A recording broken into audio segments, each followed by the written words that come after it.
Good morning, FlossTube. It's Cowgirl Kate, and I'm here with a Maynia update. It's Monday the 9th of May, and I hope everybody had a real nice weekend. Yesterday was Mother's Day, so if you are a mother, I hope you celebrated and were spoiled. And I know everybody has a mother, so I hope there was lots of good feelings all around the world. So, my Maynia update. So far, Maynia has been a lot of fun. It's been a little different for me because I'm used to, when I do have a new start, I'll work on that project for, a week or more and get some heavy progress on it. But with Maynia, you're kind of jumping all over the place because it's, Maynia. You're supposed to start a bunch of stuff. I've been incorporating other stuff into my Maynia. It's it's also May that Kristin was born in. I've been giving it some thought and decided that for me in future I'm going to assign the month of May to devote to her projects, and that way they'll get a little more focus, something to look forward to, kind of like March with the Celtics. So with that in mind, why don't we get to it, what the first week of Maynia included. It had some good times and some rather epic fails, but that's okay. It's alright, it's manic. The first start I did was on May 1st, and that was going to be Gypsy Queen by Mirabilia. And I had planned to start her on the same fabric that I have my Queen of Peace conversion. And this is what I got done of her. However, I'm hoping that's picking it up. What I didn't like about this fabric was the colors on it looked great in the floss toss. And by the way, thanks Adele, I can't think of floss toss without your video now, which is okay. We all need a good laugh.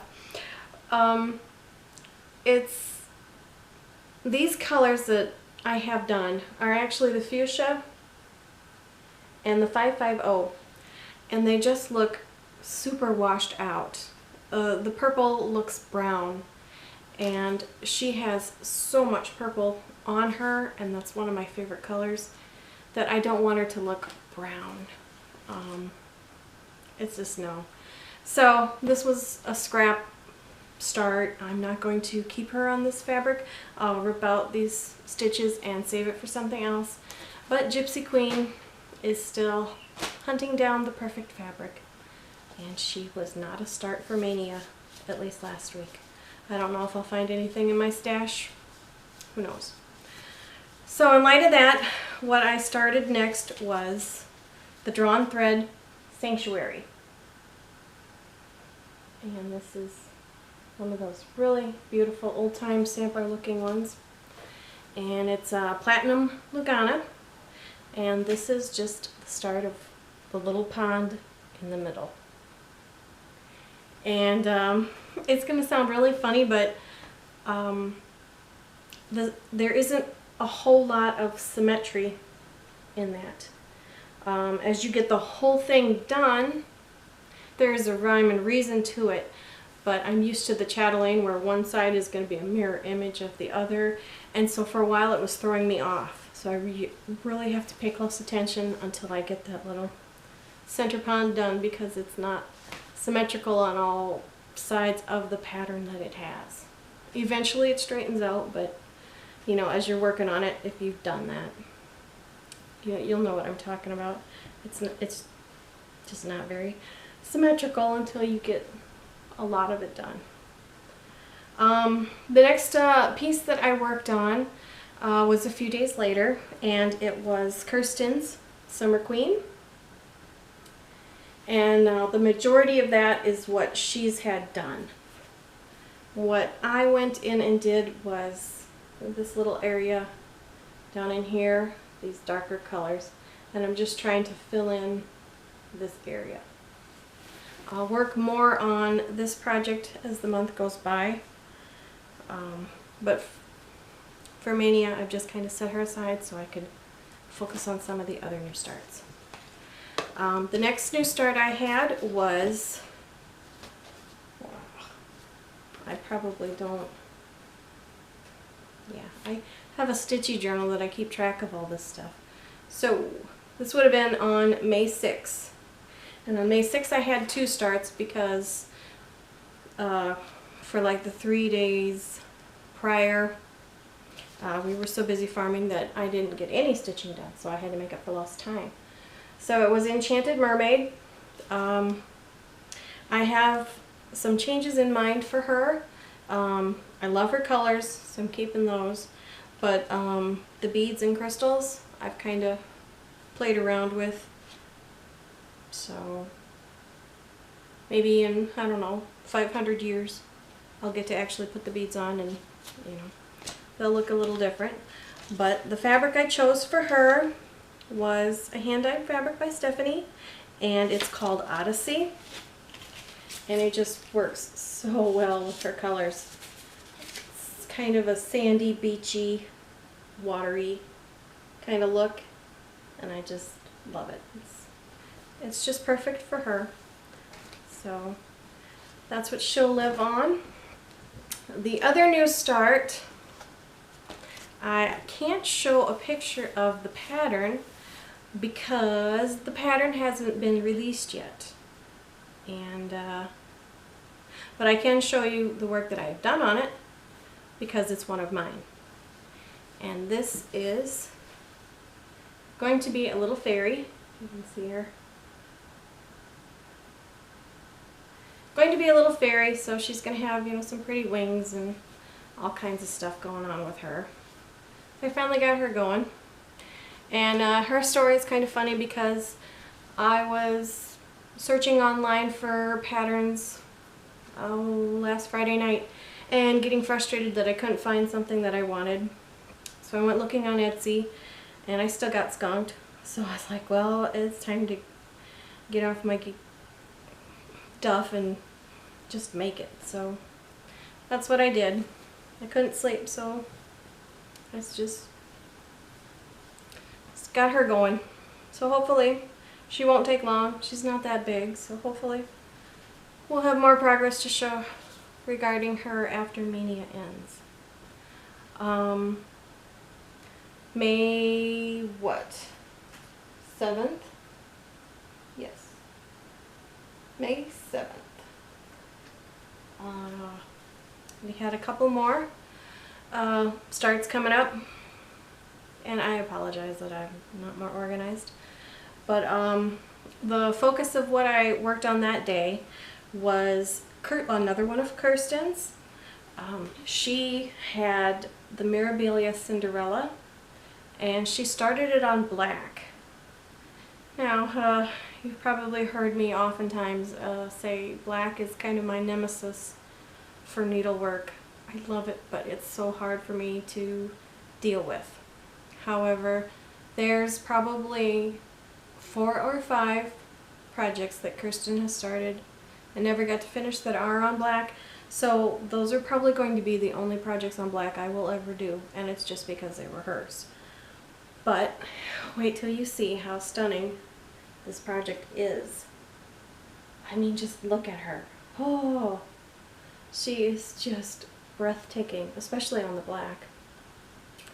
And the area, oops, sorry, the area that I was working on was right in here. This purple that comes down, and then these metallics. So I was working on that section and got a fair bit done. The lighting has to be just right in order for me to even see what I'm doing. And this is a Jubilation, so it's nice and soft and I'm familiar with it. But, you know, at the same time, it's black fabric. We don't always get along the best. And with Kristin, she's stitched opposite the way I do, so I really have to pay attention to make sure all the stitches are crossing the right way and it takes me about 20 minutes to get into the groove and to then do it automatically, you know, the same way that she did. But it'll all be worth it in the end. And then Saturday. Saturday I started 2 new ones. This was the first, and it's one of the Snowflower Diary ones. And I think it's March. I think that's the name of it. And I started that one just because I had the colors for it. I really wanted to do January, but I don't have a good orange or a nice black that doesn't overpower everything else. So I need to get an orange and a black for the rest of the animals. And then that night I started Siren and the Shipwreck by Mirabilia. And I had first started it on Uplifting Currents, which is a fabric by Under the Sea. And don't get me wrong, that fabric is so gorgeous, but it's also very busy, and it has darks and lights. And the area that I was working on was the dark areas in her tail, and the water lilies just wouldn't show up. And I thought, oh my god, the fabric is gorgeous, the mermaid is gorgeous, but you can't, at least I couldn't distinguish between where the mermaid was and where the fabric was, other than the mermaid didn't have the sparkle like the fabric. So I'm like, oh, they're beautiful separately, but together it was just overpowering the mermaid, and I didn't want that to happen. So I thought, oh, you know. So I went digging through my stash, and I have a lot of fabrics already in reserve for mermaids just because they're like my favorite. And so I took her fabric, put it aside, and I picked out this one. And it's called Jubilation, and it's by Silk Weavers, I believe, because when I bought these fabrics from the LNS that closed, they did have a lot of Silk Weaver stuff. So it's called Jubilation, and I think with her, the greens really jump off it, but the blues really jump off, and I love the blues in her tail. And just the way the fabric is kind of dyed, it looks like rays of light. So that'll kind of be a cool effect for her chandelier.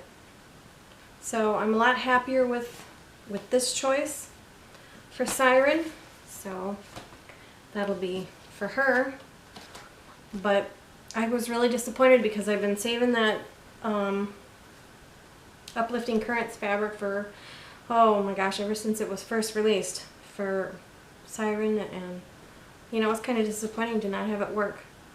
But it needs a mermaid that doesn't have a lot going on herself,